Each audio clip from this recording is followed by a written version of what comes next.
What's up, YouTube? And I am back with another video. Today I am going to react to she's a prostitute. Yeah, we're gonna get straight into the video, but first I want y'all to go like. Don't forget to go like my video, comment, and subscribe. Go ahead and subscribe. Like, come on now, I'm uploading every day, so yeah, go ahead and subscribe to my video. And I'm just gonna sit up here and wait. Now that y'all have done that, we're gonna get straight into the video.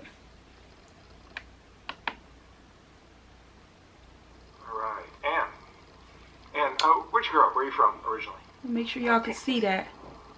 What part of Texas? Porata. And tell me about your childhood. You had both your parents? My dad, he wasn't ever there, just me, my brother, my sister, and my mom. How was your childhood? How was your childhood? It was fine until she, her last marriage. After her last marriage, and then things changed and became difficult. I already know where this is going. We went from being spoiled and having everything, and then when she got married, we had to move into a one-bedroom house, which it left me, my brother, and my sister sleeping on the floor, with rats, roaches, and all kind of crazy stuff. And then her husband had a son, a grown son, and he was molesting us. Well, he started with my sister. That's why y'all don't let everybody around your kids. Don't let everybody around your kids. I don't care who they are. They can be family. It don't even matter, because you really do have some sick people out here in this world. Some sick people. Like, man, it's sick. And he deserved to be locked up. Sister, and he started molesting her and everything like that. And then, but she would fight him all the time. So, once he got through with her, then he started going after me. In which one night I was sleeping, like I said, we had to sleep on the floor in the living room because it was only one bedroom. So, I was sleeping on the floor, and he came to me, and, and he, put his hands over my mouth. I was laying on the floor, and he put his hands over my mouth like this. And he said, be quiet, because he used to always bully us and beat us up and stuff like that. So I was really scared of him. And he, when he put his hands over my mouth, I was so tiny though, and he laid on top of me. And I just remember I couldn't breathe. The weight of his body on top of me, I couldn't breathe. I couldn't move, I couldn't breathe, I couldn't say anything. That's sad, man. I was 9.5, getting ready to turn, no, matter of fact, I was 10 years old. 10. Yeah, and he was 23. Yeah. Oh, wee, so, you have some predators out here sick. Laying on top of me, and I couldn't breathe, and for some odd reason, we had an earthquake. And my mom ran out of the room, and she was like, did you feel that earthquake? And, and she stopped dead in her tracks because he was on top of me. And then he jumped off of me, he jumped back, and then he just started digging in the carpet like this, real hard. In the carpet real fast and real hard like this. Like, a dog would scratch something, he was doing like this. And I don't think I can remember, I was so exhausted from him being on top of me, and then I was sleepy too because it was early in the morning. And after he did that, so my mom, at 10 years old. She sat on the at 10. Edge of the couch, and she looked, and then she got up and she went back in her bedroom, closed the door, and then she came back out the bedroom.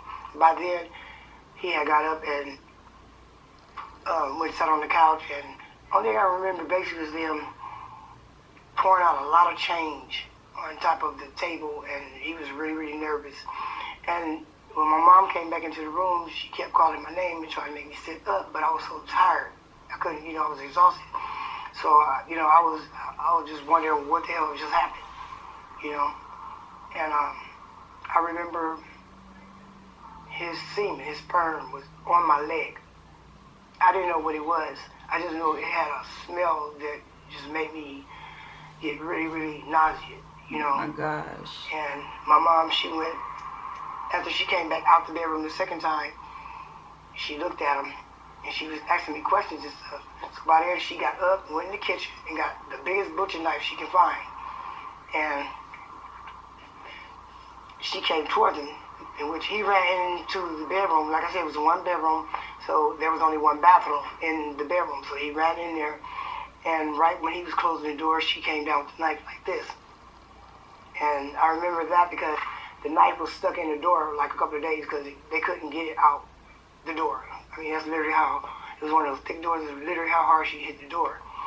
And my stepfather, he grabbed my mom, they started fighting, and then that's when he ran out the room. And he left, and my mom came back in the room, and she looked at me, and she said, you know, I'm not going to let you mess up my marriage, because they had just got married. The things people do to keep their marriage, like, there should never be anyone who come between you and your children. And, like, she really just did all that just to keep a man? After her son molested your daughter? And you're telling her you're not going to let her mess up your marriage? Like, that is a trifling mother. She's not even a mother. That just breaks my heart. Like, man, you just never know what people go through. And that is why she's in the situation she's in. And she never had a real mother. She never had anyone, you know, to love her. And that is sad. Like, she said, I'm not going to let you mess up my marriage. She said, she looked at me, she said, you probably wanted it anyway. what? You know what I'm saying? I didn't understand that. So, Comment down below, y'all. It was early in the morning, so they made me go to school the next morning. I mean, with no explanation, no one talked to me or nothing. They just asked me stupid questions. And I went to school that day, and I was just numb the whole day. Man, that is so sad, man. I think that's when I started being really it hurts drawn me. and stuff like that. And when I got home from school, all my things was packed. And, excuse me, my mom took me to my grandmother's house in the valley and just dropped me off. So and she made a you... statement again, I'm not going to let you fuck up my marriage, you know. And, man, you got some she dropped me out there, and sick people out here. it seems like my grandmother, she was really angry with me because that was her only daughter. So, you know, she was on the side with my mom, you know. It seemed like she was very, very angry with me about the situation, you know what I'm saying? And no one talked to me, consoled me, nothing. It was like, it just seemed like they just made it to be my fault. I feel for her. Like I did something wrong. So now I'm staying with my grandmother. I feel sad for her. It was hell because it's like she hated me. It's like she wouldn't buy me clothes or anything. She used to go and, you know how people throw away clothes in the dumpster and stuff? She told her, you know, she would go in the dumpster and get clothes, and then the clothes that I had to wear.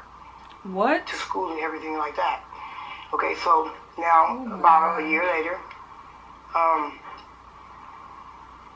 her husband, my grandfather, started molesting me. You know, he started, you know, doing oral sex on me, you know. Hold on, did she say her grandpa? You know what I'm saying?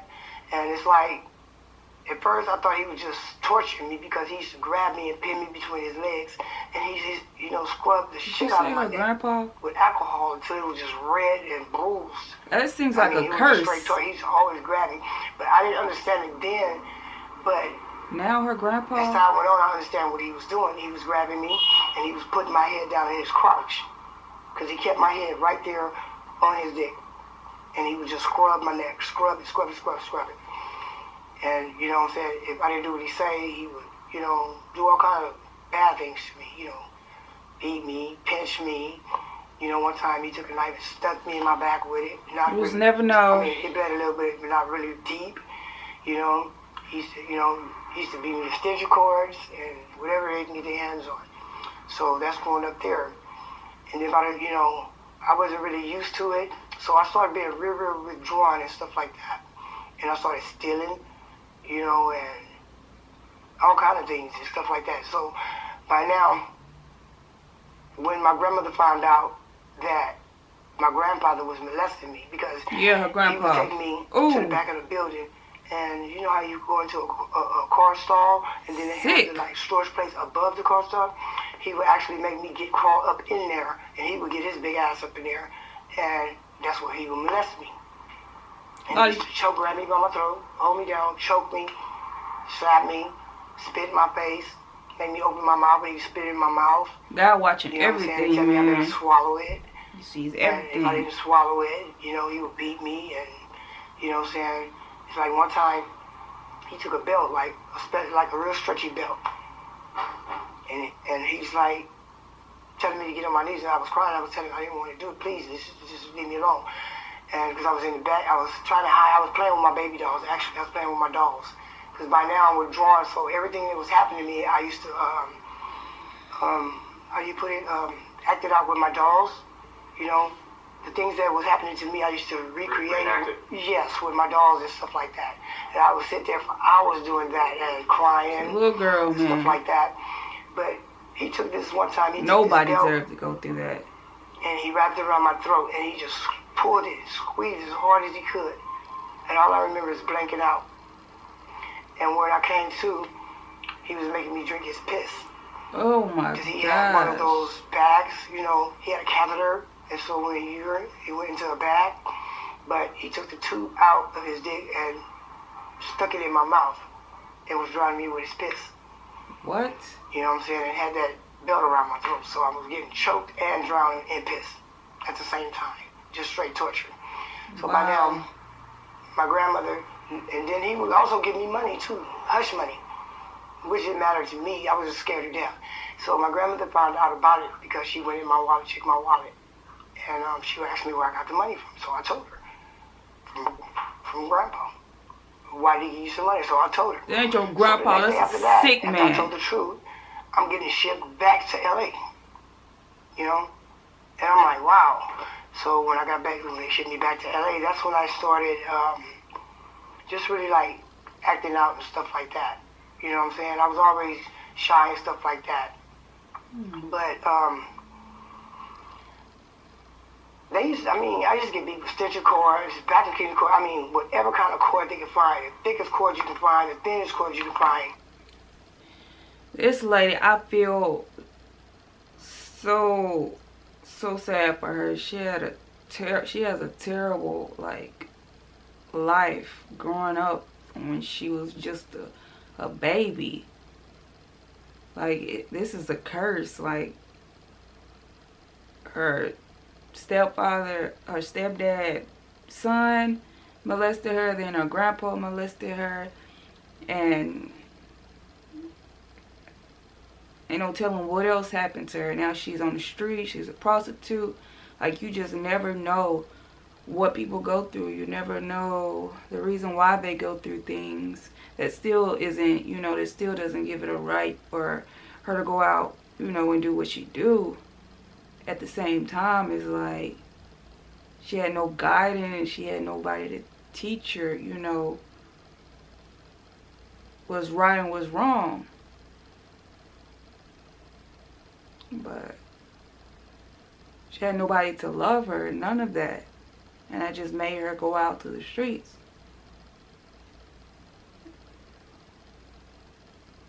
And I'm pretty sure her mom did the same thing. It's sad. They used to beat me with it. Webs all over my body. And back then they didn't have child protective custody, so didn't nobody care, because when you went to school, the principal was able to whoop you. You know what I'm saying? And so I went from getting beat at home to getting beat at school, getting tortured by my sister, and all the rest of that stuff, and molested. And then as I grew up and stuff like that, I started trying to, started running away. And that's the first time I came downtown was when I was 13 years old. I ran away from home because I knew she was going to beat me. really, really bad because I stayed out too late and I just didn't want that beating. I just Bro, didn't trying to want get away really from bad. you. So I came down here, downtown, and I remember staying in Tent City and all kinds of vacant buildings and stuff like that. And so much stuff would happen, but you know, it's like it's really hard today because everything, you know, my whole childhood was took from me. You know, I didn't have a childhood. You know, excuse me. Wow. I went from being a child, Oh, you know, to having to be grown and deal with everything. Because it seemed like no matter where I went, what I did, some grown-ass man was molesting me. wow. You know what I mean? And I remember when my virginity got took, it was took by a little boy my age. You know, I wasn't expecting it. I was with my friend and we went down into the basement of the apartment and I didn't know what was going on. And the little boy grabbed me and he just raped me. You know what I'm saying? Just took it and everything like that. And that's basically what's been going on in my life all this time. Like now, what happened to me this week, I was kidnapped and forced to be a sex slave. By who? Well, I can't say the name, but So you were Figueroa Street? yes. And a person that I know came to me and he said he had some guys that wanted a girl. He said it was only a couple of guys, and he said he would be there with me, everything would be fine, well, nothing happened and everything like that. And he said it was for $1,000, so I went because I needed the money. And when we got there, basically the only thing I can really remember is everything was going fine at first. We smoked marijuana and had some drinks, but I only had one drink and I didn't even finish it. All I remember is waking up and I was hog-tied. You know, I don't remember when I went out or nothing. I just know that when I woke up, I was face down with my hands behind my back and my feet was like up, like they had my feet tied, but my hands and my feet were tied together to where they were pulling together like this. And I could just remember the pain. I mean, my body was hurting. I couldn't stretch. I couldn't move. I couldn't do anything.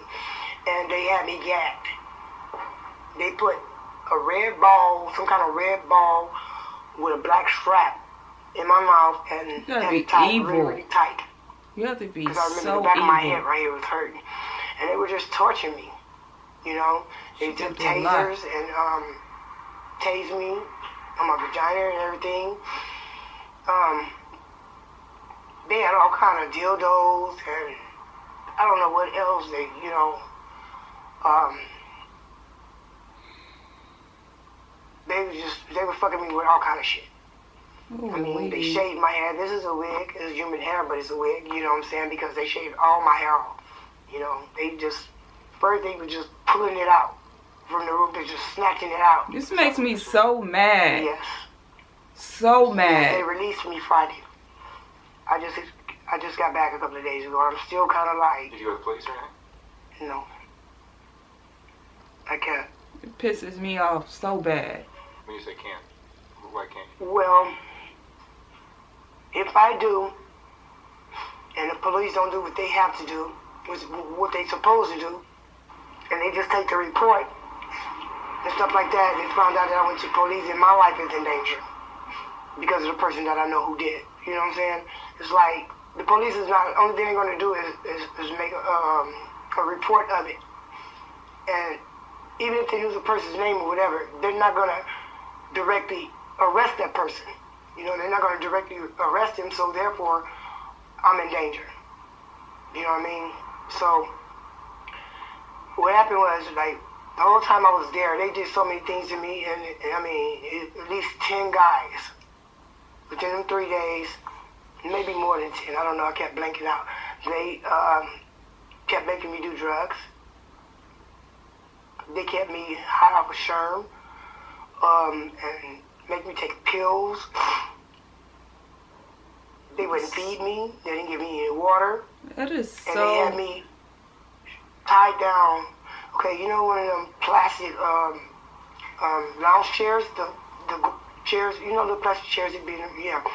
There was a hole. They had a hole in the middle of the chair, and they had my breasts tied, like each individual breast was tied to, it was like crisscross and going around my throat, and my hands were still bound, and my legs were bound to the bottom of the chair, I mean, around the side, like this leg was here, this leg was here, but it was bound really, really tight. And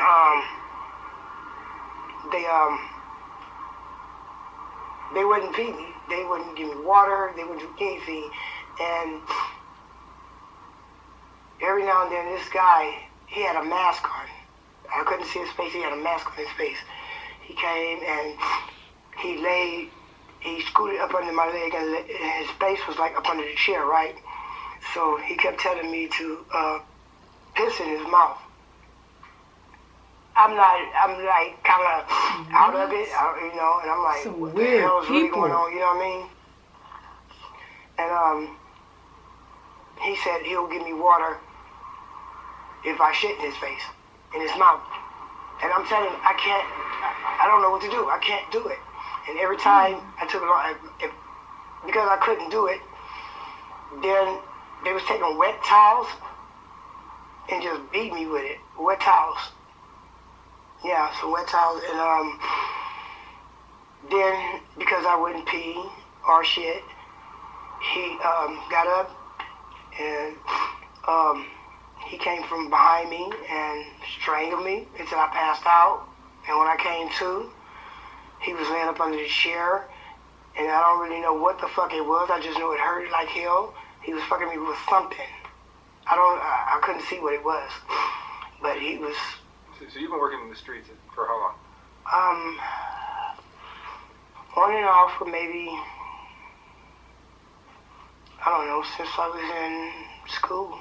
After the incident happened with How long it is. my stepbrother and my grandfather, they brought me back to LA, you know, I started rebelling and I wouldn't go to school. I couldn't even tell you what my classes were or homeroom. I used to go up there and, you know, get the kids high, you know, just drink until I throw up and stuff like that, and then I would leave. When the bell rung, I would leave and just wander around all day. All day I would wander around to where I found myself sometime in drug houses, you know, like where you sold heroin and stuff. I would hang out in there or wherever I could, you know what I mean? And then that's when I started going to like Figueroa and everything like that. But is anything like what you just went through happened before? Have you had anything crazy like this happen to you before? No. This is the first time you've had something this extreme? Yes. I mean, I've had things happen to me, but never that extreme. Never that extreme, you know what I'm saying? Does it make you rethink your decision to work the streets? All the time. Yeah. But I kind of have no choice right now because I used to do hair, but because of the pandemic, you know what I'm saying, I lost all my customers and everything like that, so I can't do that and everything like that. So, like I said, you know, they kept me in that house for like 3 days with all those different men coming in. I mean, so many different men, and they just did whatever the fuck they wanted to do to me, you know. And Alright, y'all, I'm going to end this video. Comment down below what you think about this video. I think her story is so sad, and it just breaks my heart. Yeah, but man, that's crazy how everything just keeps happening to her, and then her parents let it happen. She was okay with it. But okay, before this battery goes dead, like my video, comment, and subscribe, and thanks for watching my video. All right, bye y'all.